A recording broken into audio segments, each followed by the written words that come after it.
Let us now talk about binary search tree insert. So we are given a binary search tree and a value to be inserted in the binary search tree. We need to insert this value in the binary search tree. Here are some example cases. These two are in particular corner cases. Say we have this binary search tree and we want to insert 20 into it. When you do an insert into binary search tree, you go something like search. You search this key into the binary search tree. If this key is already present, then you do not do anything. If the key is not present, then you end up with a leaf that we saw in the search video.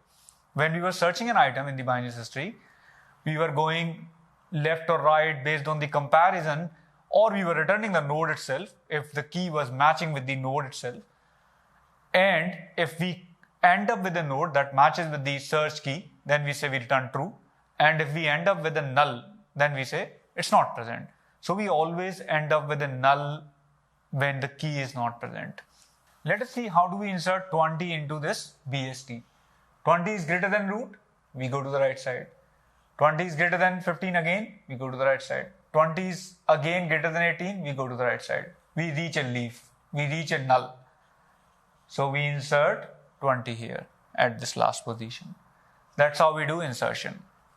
Now if you give an empty tree when root is null, this in Java and this in C++, and if you want to insert a node into an empty tree, you create a single node and this becomes your new root. If the key already exists, suppose you want to insert 10 into this BST and 10 is already present, you will begin from here. You will know that 10 is greater than 8, you will come to the right side and you will find 10 here itself.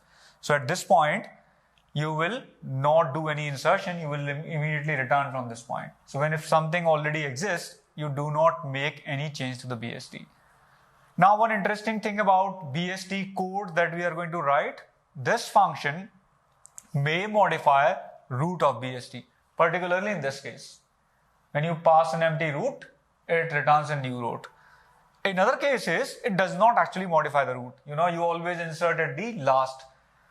One interesting fact about insert is we always insert a node at the bottom. Whatever insertion you make, it's always going to happen at the bottom. Suppose I want to insert 13. I'll come here, and insert at the bottom, right? So insertions always happen at the bottom. Root is not changed. Only in one case root is changed when the root is empty.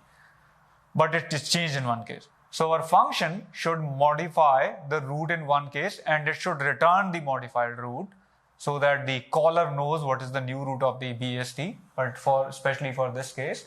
And your function should not make any change to the BST if the key is already present. Now please pause this video and try to write down an insert code yourself. Before moving further and looking at the solution of implementation, it is strongly recommended that you try to write down the insertion function yourself. We are going to talk about two ways to insert, recursive and iterative.